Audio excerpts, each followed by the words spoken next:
au podcast Pivot. Mon nom est Jonathan Léveillé, président d'OpenMind Technologies. Le podcast Pivot est distribué chaque semaine afin d'inspirer et d'éduquer les entrepreneurs ayant une idée de produit technologique innovante, communément appelée SaaS, application web ou mobile, et qui désirent maximiser leurs chances de succès dans l'aventure. Nous partageons trucs, astuces, histoires à succès ainsi que des apprentissages d'échecs d'entrepreneurs de renom. Le podcast Pivot est une présentation de dev2ceo.com, filiale d'OpenMind Technologies. DEV, le chiffre 2, CEO.com aide exclusivement les entrepreneurs ambitieux qui désirent développer leurs idées technologiques afin d'en faire un succès d'envergure. Cette semaine, je m'entretiens avec mon ami Charles Ackman d'acquisition client et du sujet des équipes de vente. Nous vous invitons également à vous abonner et à activer les notifications sur votre plateforme de balado préférée afin d'être notifié chaque semaine des nouveaux épisodes. Sur ce, bonne écoute.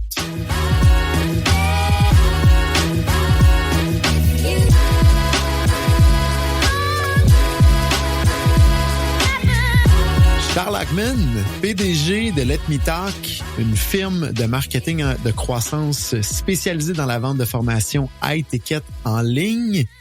Entre autres, plus de 250 clients dans 6 pays, 20 millions de dollars générés par année pour ses clients. Tu as formé plus d'une centaine de propriétaires d'entreprises et de représentants des ventes.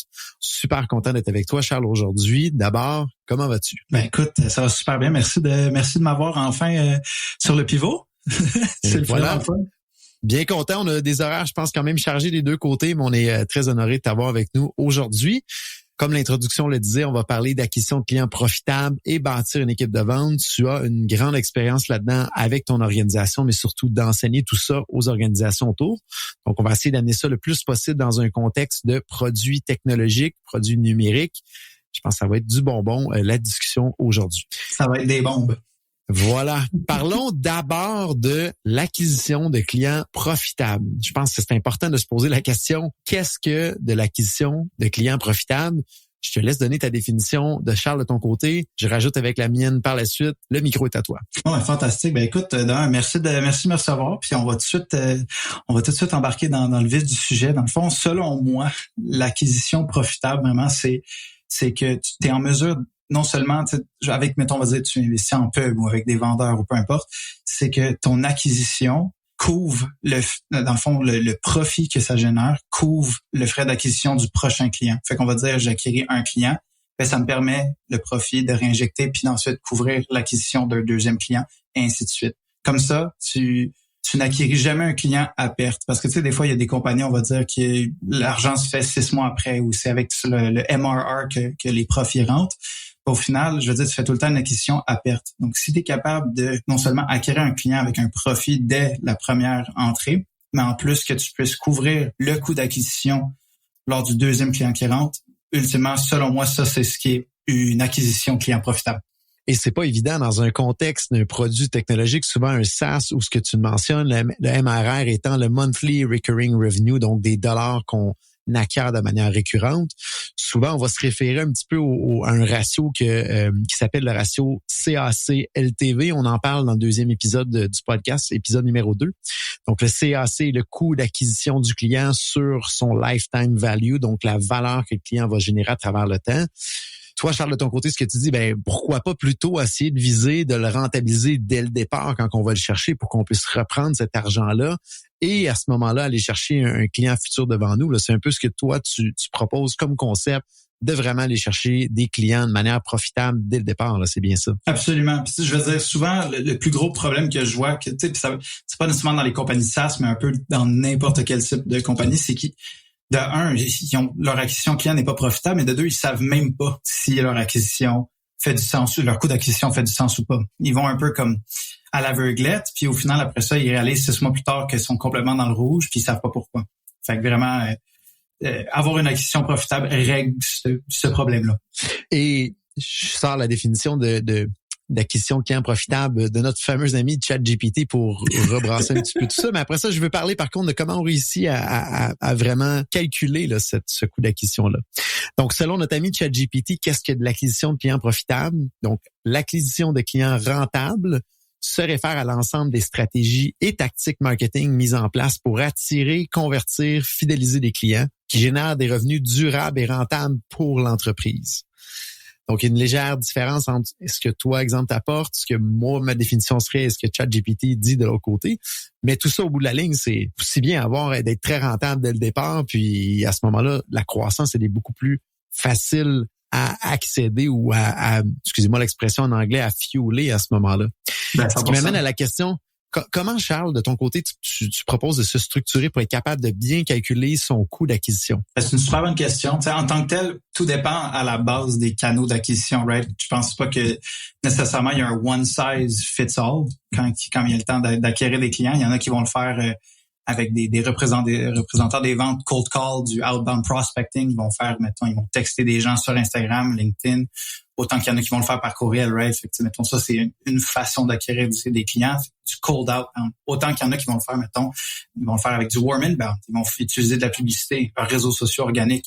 Ils vont utiliser des funnels de publicité en ligne. Fait qu'il y a tellement de différentes façons d'acquérir des clients. Fait en tant que tel, comment est-ce qu'on calcule un peu c'est quoi une acquisition profitable à la base? Si tu regardes, est-ce que l'argent que je collecte upfront est supérieur à ce que j'ai investi en temps, en salaire, en publicité, en logiciel, en XYZ pour justement aller chercher ce client-là. Si justement je fais un profit, ça c'est ma théorie, si je suis capable de faire un profit par-dessus ça qui couvre l'acquisition client du deuxième client, là j'ai quelque chose qui est très très très scalable. Fait que là après ça je peux mettre la pédale sur le gaz puis je peux scaler mon système d'acquisition client.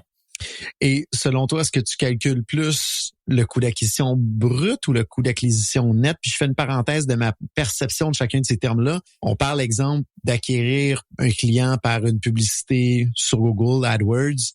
On paye le dollar pour aller chercher la personne. Ça coûte 5 personnes pour la faire rentrer dans notre funnel d'acquisition. On en convertit 10%. Ça nous coûte 50 $ pour aller le chercher. J'appelle ça un petit peu le coût brut parce qu'en arrière de ça, il y a eu le coût de la main-d'œuvre pour gérer cette campagne-là. Il y a eu les différentes optimisations.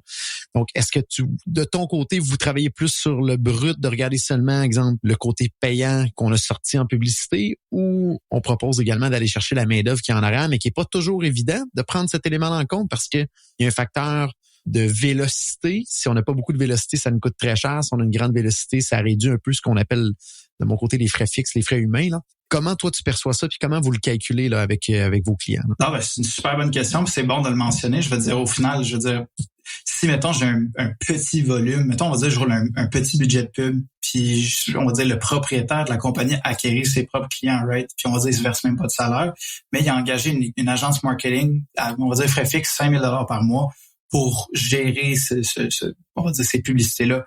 Mais au final, s'il roule à peine de budget, c'est sûr qu'il sera pas profitable parce qu'au final, le frais fixe vient tout gober les profits excédents qu'il aurait pu faire.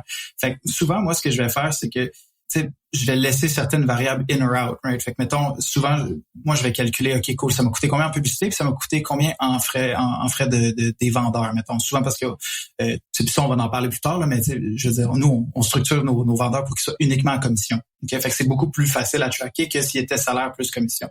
On va y revenir plus tard. Mais pour ce qui est c'est du voir c'est quoi le profit de l'acquisition en tant que tel, nous, c'est surtout sur ça qu'on vient tracker. Après ça, mettons le coût de la main-d'œuvre pour gérer les campagnes ou mettons le coût de production à l'arrière pour le fulfillment, vu que ça varie tellement d'entreprise en entreprise, c'est plus tough ça rajoute beaucoup de complications. Mais au final, si tu veux un calcul le plus accurate possible, là, c'est sûr que tu veux mettre ça tu veux rajouter ces genres de variables-là dans ton calcul. Donc, au début, on essaie de pas trop se casser la tête, de rester plus proche du brut, de pas trop mettre de variables. Au fur et à mesure qu'on prend de la croissance, de la vélocité, on rentre de plus en plus de variables dans nos tableaux de bord ou dans nos calculs pour être capable d'arriver à un chiffre beaucoup plus précis de coût d'acquisition client en cours de route. Absolument. Donc, il y a un point qui est important, par contre. Si on veut aller chercher des clients de manière profitable, il y a le premier point, je pense, le plus important, c'est de réfléchir à la question, est-ce qu'on a une bonne offre, là? C'est quoi une bonne offre, mais est-ce qu'on a une bonne offre? Je pense que tu pourrais nous parler un petit peu de ça, Charles. 100%, tu sais, puis au final, c'est là que souvent je vois tellement de propriétaires d'entreprises dans toutes les industries possibles. C'est souvent là qu'ils se plantent, en fait. Ce qui arrive, c'est que ils vont rouler de la pub ou ils vont je sais pas moi, ils vont proposer, ils vont aller solliciter des gens pour leur produit ou leur service, mais au final ce qui arrive, c'est qu'ils se font rejeter ou les publicités performent pas comme ils s'attendaient, puis ils vont tout le temps mettre le blâme sur c'est ma pub qui est pas bonne, ou c'est ma campagne qui est pas bonne, ou c'est mon image qui fonctionne pas, ou ma vidéo de promo que j'ai filmée qui est pas bonne.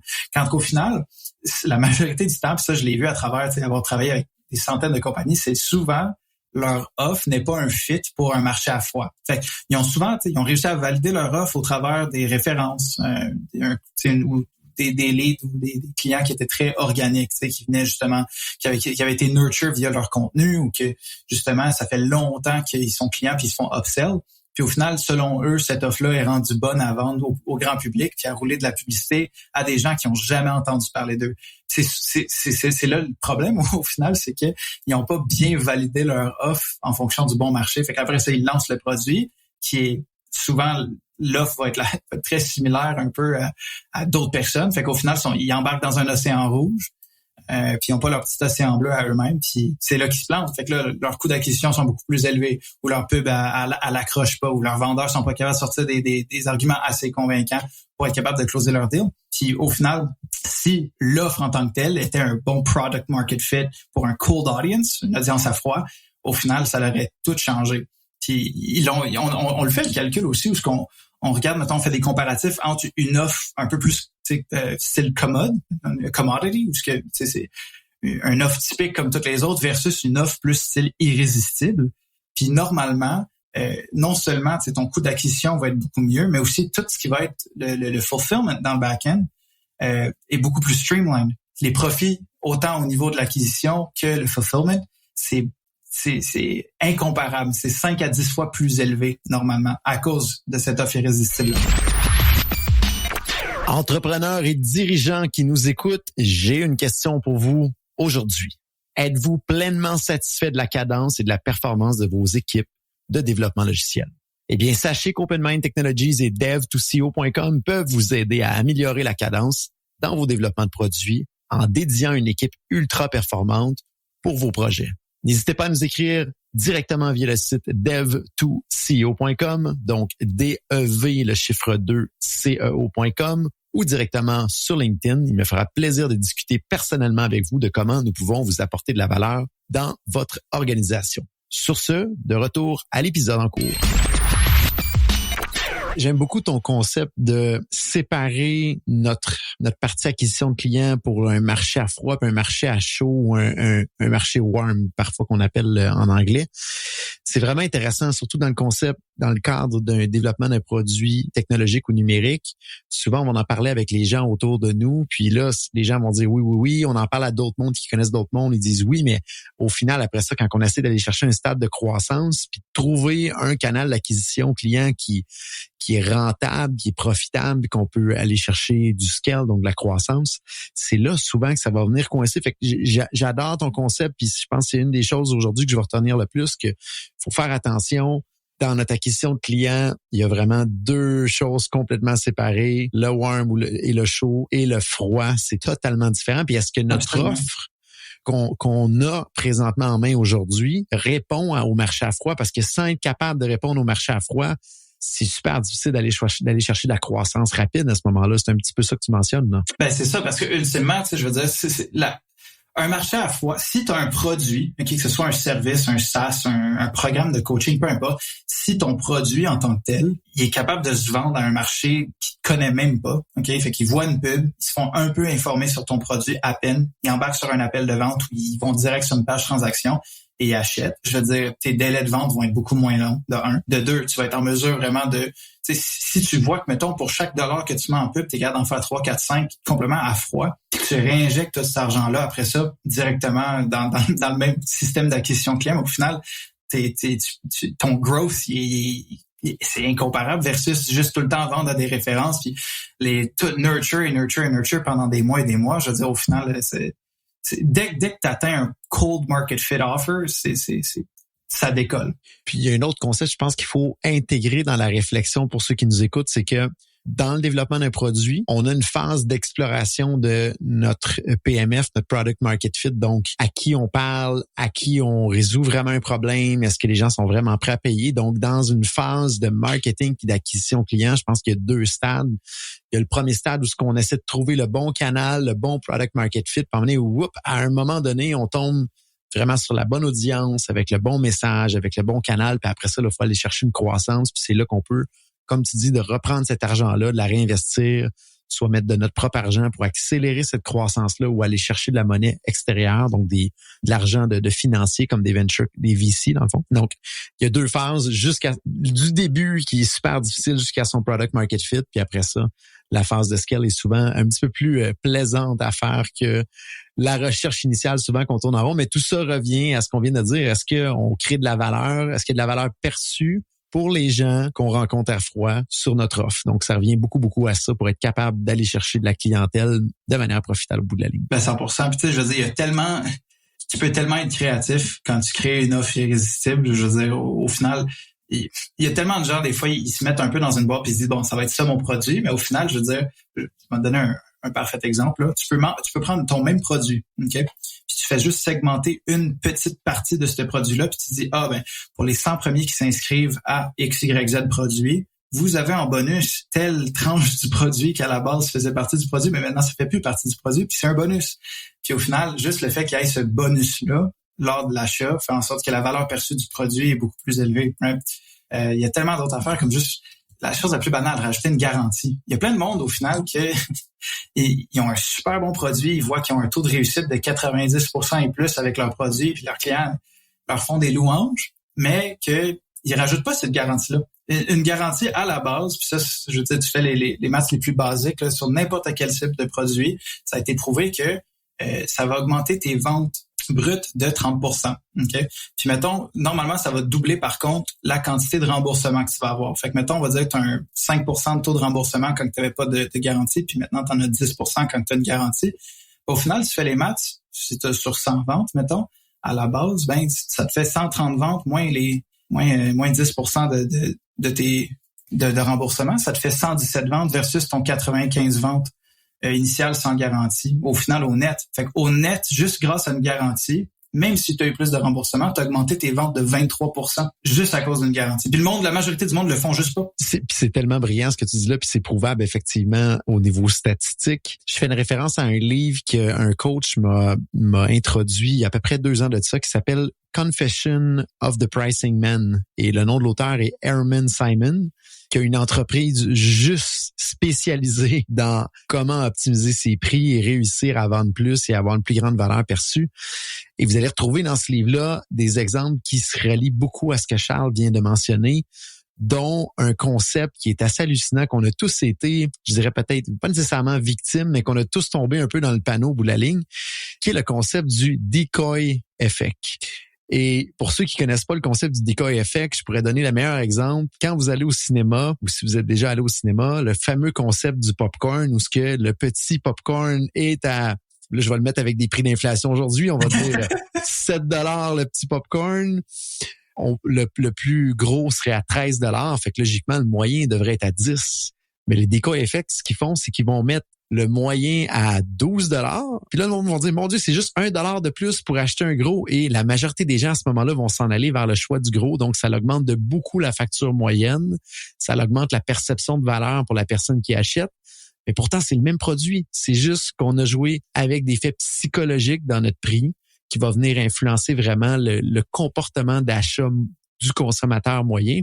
Et là, ça se rallie un petit peu à ça au final. Là, dans le fond, il y a toujours un petit quelque chose qu'on peut aller ajouter pour donner une valeur perçue plus grande au consommateur. Et la garantie, comme tu dis, Charles, c'est quelque chose qui va vraiment donner un effet positif net pour l'entrepreneur qui veut vendre ses produits ou ses services. Là. Absolument. Puis je veux dire, ça, ce n'est que la surface au final de bâtir une belle offre au final. Je veux dire, un concept que je pense que toute l'audience ici devrait retenir, c'est que quand tu veux bâtir une offre irrésistible un peu, c'est que tu veux te positionner dans...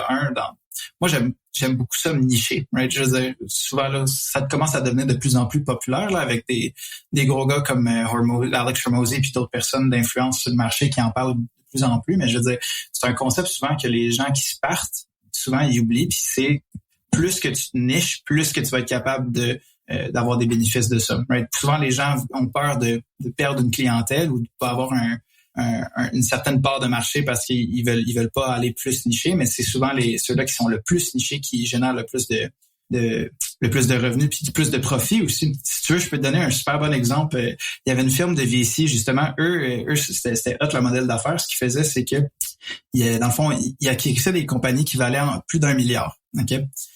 C'était Vista Ventures. OK?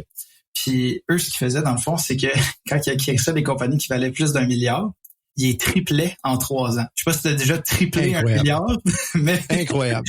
1 million, c'est cute, mais tripler 1 milliard, c'est quand même pas pire. Fait que puis Incroyable. leur stratégie, c'était phénoménal. OK? C'est malade. Qu'est-ce qu'ils faisaient dans le fond, c'est que dès que la compagnie était acquérie, après qu'ils avaient fait leur due diligence puis whatever, dans le fond, ils faisaient un méga sondage sur tous les anciens clients puis les current clients, les clients actuels. OK? Puis, dans le fond, un super gros sondage, là. Fait que tu demandais, tu sais, c'est quoi ton orientation sexuelle? C'était-tu plus de gauche, de droite? T'as voté pour qui dans la dernière élection? C'est quelle pièce de contenu qui t'a fait réagir le plus venant de nous? C'était quoi ton problème avant de travailler avec nous? C'est quoi tes nouveaux problèmes maintenant que on a réglé ton premier problème? Puis, dans le fond, tu sais, ils compilaient une méga base de données sur tous les anciens et current clients. Puis ensuite, ils jumelaient ça. Dans le fond, ils cross-mergeaient les données entre ça puis les clients qui avaient duré le plus longtemps puis qui avaient payé le plus cher. Okay? Puis après ça, ce qu'ils ont fait, c'est qu'ils ont vu que, mettons, 20% de toute leur clientèle, c'était eux qui ont contribué à 80% de tous les résultats, là, un petit Pareto pour le fun, là. Puis ce que ça donnait, c'est qu'après ça, eux, ils coupaient tout le marketing message qui correspondait pas à ce 20% de cette clientèle-là. Fait que tout le fulfillment du service ou du produit, whatever, ils coupaient tout, sauf pour travailler pour ce 20%-là. Ils coupaient tous les vendeurs qui avaient pas rapport, ils coupaient dans le fond, tout ce qui avait pas rapport à cette petite fraction de la clientèle, ils coupaient. Puis ils rebrandaient tout pour vendre juste à ce 20%-là. Puis il était juste avec cette stratégie-là, il triplait les compagnies en 3 ans. C'est vraiment impressionnant. Je pense qu'ils ont acquis le CRM Pipedrive, si ma mémoire est bonne, où ils ont investi, je pense, 300 ou 400 millions dernièrement, et on voit que la vélocité de Pipedrive s'est grandement améliorée, disons, au niveau des fonctionnalités, puis de se rapprocher des clients. Donc, je serais pas surpris que ça soit effectivement ce fonds-là ou ce VC-là qui est derrière le beau succès de Pipedrive. Bien intéressant là-dessus. Maintenant, je suggère que l'on parle de bâtir une équipe de vente efficace. Je pense que tu en as long à dire par rapport à ça. Ben 100%. Écoute, par où commencer? On pourrait commencer par, écoute, au niveau du domaine des SaaS en tant que tel, je pense qu'il y en a long à dire là-dessus. Tu connais un peu mon opinion sur les vendeurs à salaire versus les vendeurs à commission uniquement, là. Mais je pense que ça peut être un excellent morceau à discuter d'abord pour ce bout-là du podcast. Parle-nous un petit peu de ton opinion là-dessus. Là. Je pense que tu as une opinion très tranchée, très arrêtée là-dessus. Là. Ben, tu sais, moi, j'ai tout fait. J'ai fait les vendeurs. J'ai fait une première, tu sais, essai avec des vendeurs à commission, puis je me suis planté solide. Après ça, j'ai géré une team de comme 10-20 personnes, tout à salaire, commission. J'ai flambé du cash. Puis après ça, j'ai retourné au modèle commission uniquement. Puis ça a été la meilleure chose que j'ai faite dans toutes les décisions que j'ai prises dans l'histoire de mes compagnies. Ça a été ça. Puis suite à ça, j'ai recommandé ça à tous mes autres clients. Puis ça a eu le même effet. Puis la raison, c'est juste parce que c'est la majorité des bons vendeurs que tu vas aller chercher préfèrent travailler uniquement en commission parce qu'ils aiment le défi. De deux, c'est parce qu'ils aussi sont rémunérés beaucoup plus en fonction de la valeur qu'ils vont apporter. Right? Puis souvent, ce qu'on va voir, c'est qu'un vendeur, ça c'est mon opinion en tant que tel, là, je vais peut-être froisser quelques personnes, mais un bon vendeur qui a grandement confiance en ses habiletés n'a pas besoin d'un salaire fixe ou d'une sécurité financière pour la majorité des industries. C'est sûr que si le cycle de vente il est 6 à 12 mois, là, c'est une autre game, mais pour la majeure partie des transactions en général, écoute, souvent, tu vas avoir des cycles de vente de 7 à 14 jours, même pour des produits qui sont plusieurs dizaines de milliers de dollars. Normalement, tu es capable d'avoir des cycles de vente assez courts si tu joues avec ton processus de vente. Fait qu'au final, un vrai vendeur qui a confiance en ses habiletés préfère en fait 100% rémunéré à commission parce qu'au final, il va faire plus d'argent que s'il était uniquement à salaire plus une petite commission. C'est pour ça que tu es capable d'avoir des gars qui font 2, 3, 4, 500 000 $ par année dans certaines industries. they thrive on that, right? Mais faut s'assurer par contre d'avoir une bonne offre irrésistible avant de pouvoir engager des représentants seulement en commission, parce que sinon les représentants ne resteront pas. Là. Donc faut avoir sa recette de vente déjà établie, son playbook clair, efficace, prouvé avec ce fameux guide-là. Quand les représentants arrivent à commission, on dit, ben gars, si tu suis cette recette-là là, à la lettre, puis tu rajoutes un peu de magie de ta sauce secrète personnelle, ça va donner du résultat à ce moment-là qui est bénéfique pour tout le monde. Il faut qu'il y ait ces petits éléments-là, je pense, Charles, sinon ça peut être un peu un désastre. Ouais. Absolument, ben oui, c'était exactement ça. Mettons, ma première run avec des vendeurs à commission, j'avais aucun processus de vente établi. On n'avait pas un product market fit. On avait aucun lead qui rentrait, right? Fait que là, tu dis à ces gars-là, hey, salut, work.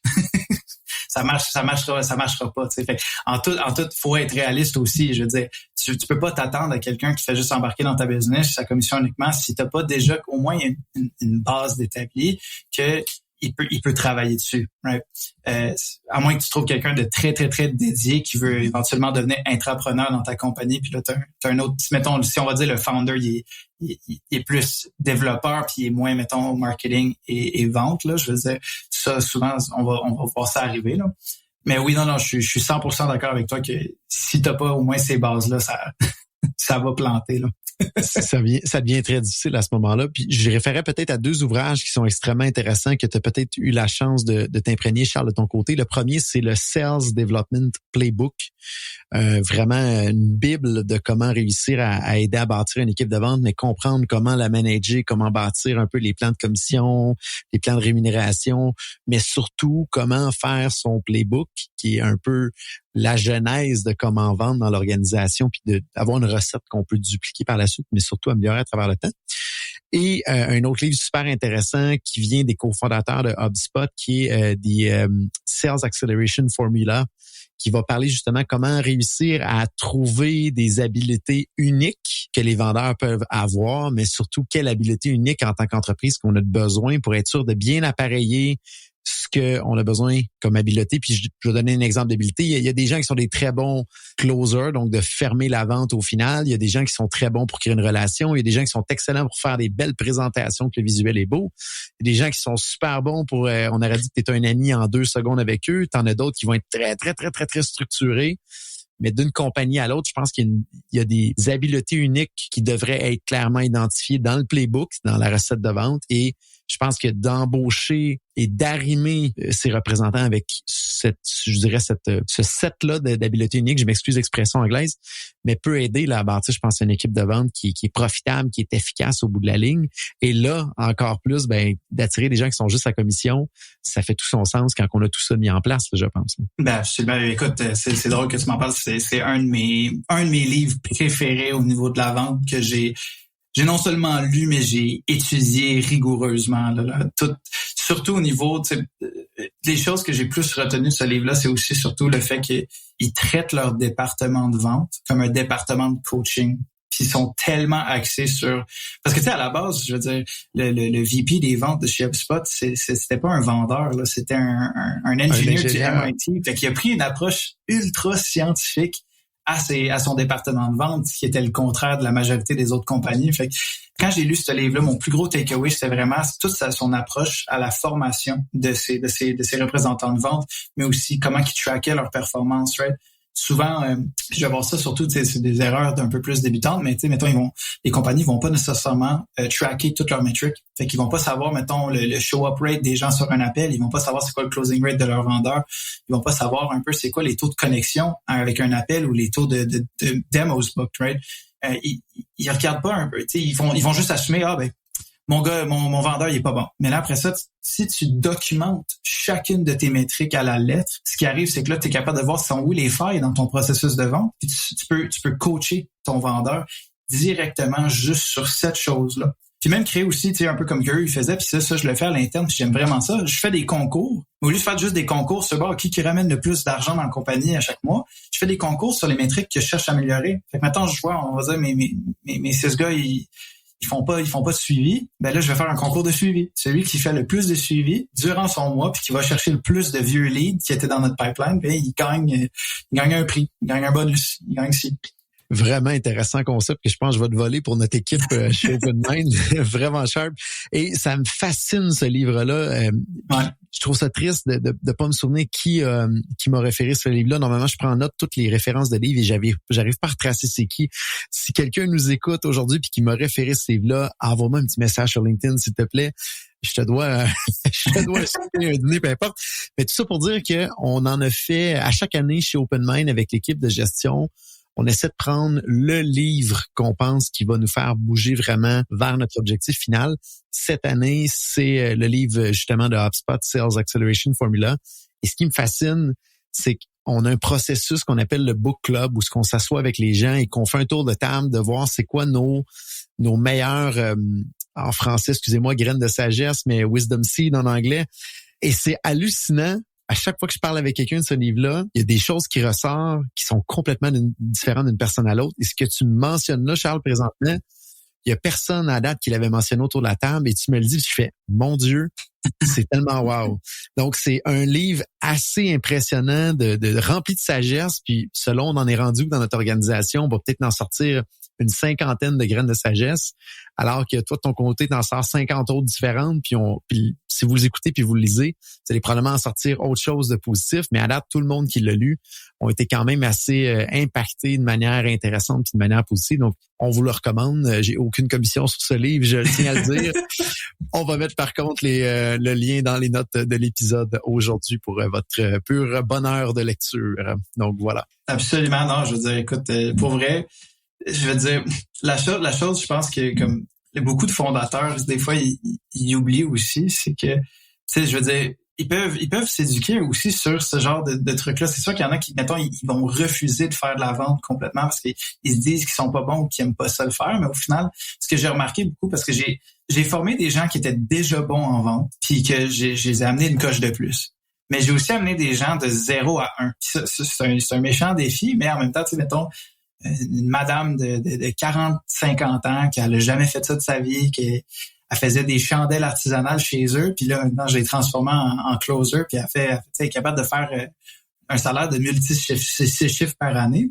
Puis ce que je remarque souvent, c'est que pour vrai, la vente en tant que telle, ce n'est qu'un framework qu'ils doivent apprendre, puis ensuite, ils font juste répéter. Si tu es capable de juste te pratiquer, tu le fais tout le temps. Au final, après ça, c'est là que la pratique rentre en jeu, puis c'est là que t'es capable de t'améliorer. Puis c'est de faire l'effort aussi de s'améliorer. Je veux dire, moi, mes premières années en vente, j'enregistrais tous mes appels Zoom, puis je les réécoutais. Un peu comme, tu sais, je veux dire, ça, c'est les athlètes font ça au basket, là. Ils enregistrent tout leur game, puis après ça, ils regardent c'est où ils se sont plantés, c'est où ils ont eu des bons coups, des mauvais coups. Ben, c'est la même chose en vente. C'est juste la majorité du monde le font pas. Ils prennent pas le temps ou ils font pas l'effort de le faire. Mais juste te réécouter, puis pratiquer certains endroits où ça s'est pas nécessairement bien passé, puis comprendre pourquoi ça s'est pas bien passé, ben au final, ça va faire toute la différence, là. J'appelle ça la fameuse stat du 1%, puis peut-être tu connais déjà, Charles, mais de s'améliorer 1% par jour. 100%. Fait qu'à la fin de l'année, on est 37 fois meilleur qu'initial. Vive les intérêts composés en pourcentage. Mais c'est un peu ça, tu sais, si on veut devenir au sommet de son art, c'est important de faire une rétroaction sur comment on agit, nos actions, puis les résultats qu'il y a au bout de la ligne, mais surtout d'apprendre en continu de ça pour s'élever vraiment là, au maximum du plein potentiel qu'on peut aller réaliser. Et encore plus important en vente, là, de réécouter ses appels, d'avoir du feedback externe. C'est vraiment, vraiment, vraiment important pour arriver à être pleinement efficace et surtout à bâtir une équipe efficace là, au niveau des ventes. Moi, de mon côté, à chaque fois que j'ai la chance d'assister à un meeting de vente avec nos vendeurs ici chez Open Mind, généralement, il y a toujours un débriefing après, puis mes questions sont toujours les mêmes. Qu'est-ce que tu penses qui a bien été? Qu'est-ce qui a moins bien été? Sur quoi tu peux t'améliorer? Puis après ça, on va travailler le savoir-être, le savoir-faire dans la rencontre parce qu'il y a les deux qui sont importants pour créer une valeur perçue puis réelle. Donc, c'est généralement toujours une loupe de feedback qu'on va faire avec nos reps pour essayer de toujours les élever vers un succès toujours plus grand en avant de nous autres. 100%. Non, c'est solide. Petit point avant de terminer, Charles, petit placement de produit, si tu veux vraiment bien expliquer l'entreprise, qu'est-ce que tu peux faire pour les gens qui nous écoutent, comment on peut te rejoindre, Charles, on t'écoute. Ben écoute, dans le fond, nous vraiment, on est spécialisé dans la croissance des entreprises de formation high ticket en ligne. Fait que mettons, on va dire, tu t'aides les courtiers immobiliers à rajouter un 100 000 $ de commission par année en les formant. Puis tu vends cette formation-là cher, ben, tu viens nous voir pour qu'on puisse justement t'amener dans les 100 000 et plus par mois grâce à des stratégies d'acquisition client avec la pub, des tunnels d'acquisition, puis des équipes de vente. Fait que vraiment, c'est avec ces 3 différents piliers-là, dans le moment qu'on est capable de faire grossir des compagnies de formation en ligne high ticket. Pour ceux qui souhaitent me rejoindre, qui ont juste simplement des questions, qui veulent savoir si leur offre est un cold market fit ou pas, vous pouvez ajoutez-moi sur Facebook ou en fait, abonnez-vous à mon Instagram, Charles Hackman, tout collé ensemble. Vous allez pouvoir voir tout mon contenu que je publie là. Sinon, j'ai aussi une chaîne YouTube que vous pouvez aller voir où justement je fais des vidéos informatives sur la vente, les systèmes marketing, la publicité, un peu de tout, je dirais. Même affaire, Charles Hackman, tout collé ensemble. Vous pouvez pas le manquer.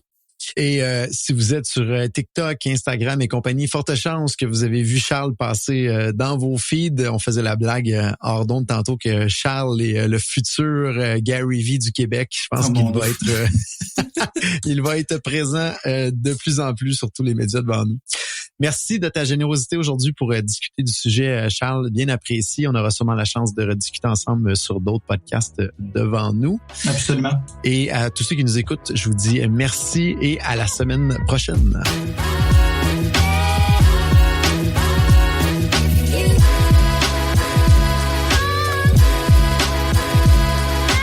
Voici mon résumé de ce que je retiens de ma discussion avec Charles cette semaine. Premièrement, il y a moyen de maximiser ses ventes nettes grâce à l'ajout d'une garantie sur notre offre aux clients. On parle généralement de plus 30% de ventes pour un coût double des remboursements. Donc, si nos remboursements initiaux sont faibles, généralement, la valeur nette sera grande. Deuxièmement, plus on est niché, plus on risque d'être capable d'atteindre une belle rentabilité lors de l'acquisition de nos clients. Troisièmement, songez fortement d'avoir des vendeurs à 100% commission, mais ne pas oublier d'avoir d'abord et avant tout une recette de vente efficace et éprouvée avant d'activer cette possibilité-là. Et quatrièmement, le fameux livre Sales Acceleration Formula dont Charles a sorti des éléments supplémentaires que j'avais pas captés dans ma première lecture, donc qui est une découverte très forte pour moi, à impact qui est très forte cette année, donc je vous le recommande fortement, Sales Acceleration Formula.